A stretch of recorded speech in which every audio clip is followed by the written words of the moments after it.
토요일 말씀 묵상 같이 나누도록 하겠습니다. 오늘 말씀은 누가복음 13장 31절에서 35절 말씀입니다. 제가 봉독해 드리겠습니다. 곧 그때 어떤 바리새인들이 나와서 이르되 나가서 여기를 떠나소서 헤롯이 당신을 죽이고자 하나이다. 이르시되 너희는 가서 저 여우에게 이르되 오늘과 내일은 내가 귀신을 쫓아내며 병을 고치다가 제3일에는 완전하여지리라 하라. 그러나 오늘과 내일과 모레는 내가 갈 길을 가야 하리니 선지자가 예루살렘 밖에서는 죽는 법이 없느니라. 예루살렘아 예루살렘아 선지자들을 죽이고 내게 파송된 자들을 돌로 치는 자여, 암탉이 제 새끼를 날개 아래 모음같이 내가 너희의 자녀를 모으려 한 일이 몇 번이냐. 그러나 너희가 원하지 아니하였도다. 보라, 너희 집이 황폐하여 버린 바 되리라. 내가 너희에게 이르노니 너희가 주의 이름으로 오신 이를 찬송하리로다 할 때까지 나를 보지 못하리라 하시니라. 아멘. 예수님께서는 오늘 말씀과 같이 암탉이 제 새끼를 날개 아래 모음같이 3, 4절입니다. 내가 너희의 자녀를 모으려 한 일이 몇 번이냐. 예수님께서 저희들이 앞에서부터 계속해서 같이 묵상하면서 저희들이 왔지만 그 상황 속에서 어떻게 하면 이스라엘 백성들이, 어떻게 하면 서기관과 바리새인들, 율법학자들이 그 껍데기만 있는 율법 속에 하나님의 마음을 심어줄 수 있을까? 어떻게 하면 그들이 하나님께로 돌이킬 수 있을까? 예수 그리스도를 진정한 하나님의 아들로서 메시아로서 믿고 구원의 은혜를 구할까? 이러한 말씀 속에서 끊임없이 그들에게 도전하고 계시는 모습들을 저들이 보았습니다. 어제 말씀도 마찬가지 아닙니까? 예수님께서 이스라엘 백성들에게 너희들 지금 착각하고 있다. 너희들이 지금 아브라함의 자손, 이삭의 자손, 야곱의 조상들의 그 선지자들이 너희의 조상들이라 해서 너희들도 민족적으로 당연히 구원받고 하나님 나라에 간다라고 생각하지 마라.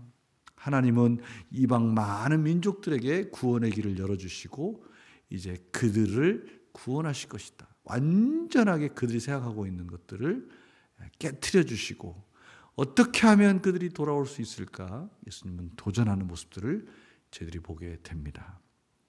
오늘 그 말씀을 또 구체적으로 이 모든 일들을 이루신 하나님, 모든 주권을 이루신 하나님에 대해서 말씀하신 장면을 보게 될 텐데요. 오늘 이 말씀 묵상을 통해서 또 하나님 저희들이 주신 메시지를 듣는 시간 갖도록 하겠습니다. 제가 기도하겠습니다. 하나님, 오늘도 말씀을 읽고 듣고 또 말씀을 깨닫기 원합니다. 성령님 조명하여 주셔서 밝히 보여주셔서 하나님의 뜻이 온전히 저희 마음속에 새겨질 수 있도록 인도하여 주시옵소서. 감사드리며 예수님의 이름으로 기도드립니다. 아멘. 오늘 이 말씀은 당시의 이스라엘 백성뿐만 아니라 지금은 저희들에게 들리는 하나님의 귀한 메시지인 줄 믿으시기 바랍니다. 곧 그때 바로 예수님께서 어떻게 하면 이스라엘 백성들이, 어떻게 하면 종교 지도자들이 하나님께로 돌아올까 하고 그들에 대해서 끊임없이 도전하시는 바로 그때 바리새인들이 나와서 이르되 나가서 여기를 떠나소서 헤롯이 당신을 죽이고자 하나이다 라고 그들이 말을 합니다. 그때 예수님께서 너희는 가서 저 여우에게 이르되, 이 당시에 이 여우는 바로 당시 갈릴리와 베레아 지역의 분부망으로 있는 헤롯 안티바를 얘기하는 거죠.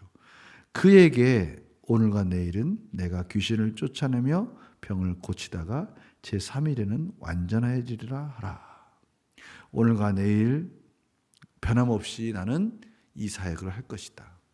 아무리 헤롯이 위협을 하고 그가 군사력을 가지고 나를 해하려고 한들 결코 하나님의 뜻이 완성되기 전까지는 나는 결코 해함을 받지 않을 것이고 제3일에 하나님께서 비로소 십자가의 죽으심으로 예수 그리스도께서 십자가의 사역을 완성하는 데까지 하나님의 섭리 가운데 모든 일이 이루어질 것이다 라고 가르쳐주고 있습니다. 그러나 오늘과 내일과 모레는 내가 갈 길을 가야 할 것이다. 선지자가 예루살렘 밖에서는 죽는 법이 없느니라. 지금 예수님께서는 역으로 지금 말씀해 주고 있는 거예요. 오늘과 내일과 모레 나는 가야 할 길을 담대하게 갈 것이다. 예수님께서 이 사역을 하시는 이 근거, 이 세상을 사는 용기, 담대함은 오직 하나님의 뜻 가운데 순종하는 것에 있다는 것을 저희들이 알 수가 있어요. 연약하고 부족한 저희들 삶 속에 오늘 예수님을 따라가는 우리에게 본이 되시는 예수님을 바라보면서 저희들의 삶의 용기와 담대함도 바로 여기에 있어야 된다는 것을 말씀해 주고 계시는 것이죠. 저희들이 이 세상을 살아갈 때 정말 힘 있고 능력이 있는 무엇을 믿고 사느냐, 바로 그겁니다.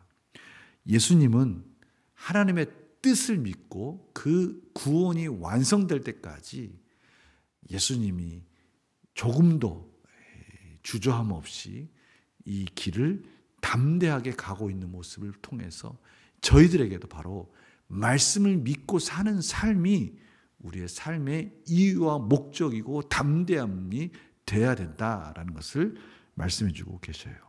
그러시면서 예수님께서 지금까지 얼마나 예루살렘 하나님의 백성들을, 이스라엘 백성들을 품으려고 노력했는지, 얼마나 그들에게 하나님의 말씀을 전하고 가르치고 기적을 통해서 많은 이적들을 통해서 예수 그리스도가 하나님의 아들이시며 하나님의 뜻 가운데 지금 구원의 길을 가고 있으며 실질적으로 하나님의 나라를 그들에게 이루어지는 것들을 보여주면서 예수 그리스도를 믿는, 예수 그리스도로 말미암아 구원받는 길을 열어주려고 노력했건만 그들은 오히려 예수님을 해하려 하고 핍박하려 했다라는 것을 말씀해 주고 계십니다. 그러시면서 35절에 이제 너희가 주의 이름으로 오신 이를 찬송하리로다. 이 시편 118편 26절에 나와 있는 말씀을 가지고 오시면서 바로 그때까지 나를 보지 못하리라. 예수님은 다시 한번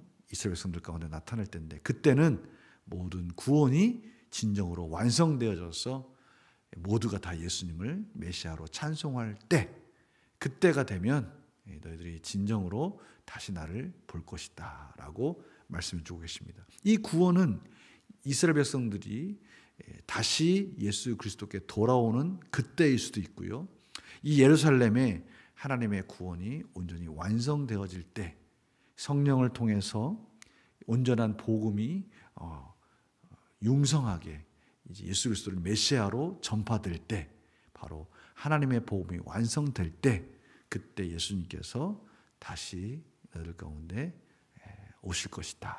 예수님의 재림의 때를 지금 말씀해주고 계십니다. 우리 문제를 한번 풀어볼까요? 예수님께서 선지자가 예루살렘 밖에서는 죽는 법이 없다고 말씀하신 이유는 무엇입니까? 예수님은 무서워하지 않았어요. 사람을 무서워하지 않았다는 것이죠. 예루살렘에서 이제 하나님의 뜻을 완성하시는, 하나님의 구원을 완성하시는 바로 그 말씀을 하시면서 세상의 법이 아니라, 세상의 법 어떠한 것도 예수님을 위협할 수 없고 하나님의 법, 하나님의 뜻을 꺾을 수 없다라고 지금 말씀하고 계십니다. 따라서 느낀 점도 바로 그것이죠. 예루살렘을 향해 애통해 하시며 구원의 사명을 묵묵히 이뤄가시는 예수님을 보면서 우리들도 이 길을 따라가야 되는구나 라는 것을 알게 되는 거예요. 우리들의 힘과 용기와 담대함, 하루하루를 살아가면서도 힘겹고 버거우면서도 다시 일어날 수 있는 것은 우리의 구원을 완성하시는 하나님의 놀라우신 섭리. 제가 금요기도 때도 그렇게 말씀을 드리지 않았습니까? 저희들이 부족하고 연약함에도 불구하고 저희들을 이끌어주고 계시고 성숙시켜 주시고 어떠한 삶 속에서도 저희들을 성장할 수 있는 이유와 목적과 그 비전을 보여주시면서 저희들이 갈 수 있다는 것, 이것이 우리의 힘과 용기와 담대함의 근거가 아니겠습니까? 바로 오늘 예수님이 바로 그렇게 먼저 저희들에게 본이 되어 주셨어요. 저희들이 다시 일어날 수 있는 이유, 7번 넘어져도 다시 8번째 일어날 수 있는 이유는 저희들의 구원을 완성해 주시는 하나님의 섭리와 뜻, 그 말씀의 계획이 있기 때문에 저희들은 다시 도전할 수 있는 겁니다. 오늘 예수님께서 바로 어떠한 세상의 법과 위협 속에서도 바로 그 길을 가셨고 저희들에게 그 길을 따라오라고 말씀해 주시는 것이죠. 저희들이 말씀을 따라갈 때 세상을 두려워할 필요가 없고 사람을 두려워할 필요가 없다라고 말씀해 주시는 것이죠. 그래서 결단과 적용은 바로 그겁니다. 내가 사명을 따라가다가 말씀을 따라가다가 말씀 가운데 순종하면서 살아가다가 반대와 난간에 부딪혀 갈등했던 경험이 있습니까? 있죠. 우리 삶 속에서 항상 이러한 갈등 속에 살고 있지 않습니까? 중요한 것은 무엇입니까? 내게 맡겨준 사명의 길을 묵묵히 걸어가기 위해서 무엇을 결단했습니까? 오늘 말씀을 통해서 그렇구나. 비록 넘어지고 때로는 갈등 속에서 낭망하고 두려울 때가 있을지언정 하나님의 말씀을 따라간다면 다시 힘을 내고 내 안에서 주시는 예수 그리스도의 힘과 능력으로 다시 걸어가야 되겠구나라고 결단하는 것입니다. 환경이 어려워요. 내가 가지고 있는 자원과 또 나의 실력과 나의 지식은 도저히 하나님의 뜻 가운데 하나님 원하시는 뜻을 살 자신이 없어요. 우리 안에 있는 이 자존감은 떨어질 때가 있어요. 그러나 오늘 말씀을 통해서 이 일들을 이루시는 분은 하나님이시고 이 말씀의 소망 가운데 저희들을 지금도 이끌어 주시고 완성해 주신 분이 하나님이시고 예수 그리스도께서 십자가에서 그 본을 보여주시고 그 은혜를 저희들에게 허락해 주셨기 때문에 저희들이 다시 일어나서 갈 수 있는 것이죠. 오늘 바로 이 부분을 저희들에게 다시 한번 말씀해 주시면서 위로해 주시면서 다시 일어나서 가라고 말씀해 주고 있습니다. 결단합시다. 오늘 하루 내 자신을 바라보는 것이 아니라 어떠한 상황 속에서도 두려워할 필요 없이 말씀을 붙들고 사명 감당할 때 용기 있고 담대하게 살아갈 수 있다는 것을 우리가 믿음으로 고백하며 오늘 하루도 그렇게 승리하기를 간절히 축원합니다. 자, 기도하겠습니다. 하나님 감사합니다. 저희들 부족하고 연약하고 상황 속에서 환경 속에서 넘어집니다. 그러나 말씀을 따라간다면 다시 일어날 수가 있고 예수님을 따라가는 그 삶 속에 하나님께서 저희들을 인도해 주시고 지금도 부족하지만 저희들을 성숙시켜 주시고 믿음을 강건하게 성장시켜 주심을 믿고 나아갑니다. 인도하여 주시고 오늘 하루도 하나님이 기뻐하시는 삶으로 살아가게 하여 주시옵소서. 저희들 삶을 돌아보며 결단하게 하여 주시고 다시 한번 연약했던 우리의 연약한 다리를 우리의 무릎을 다시 세우고 담대하게 뚜벅뚜벅 걸어가는 저희들의 삶이 되게 하여 주시옵소서. 감사드리며 예수님의 이름으로 기도드립니다. 아멘.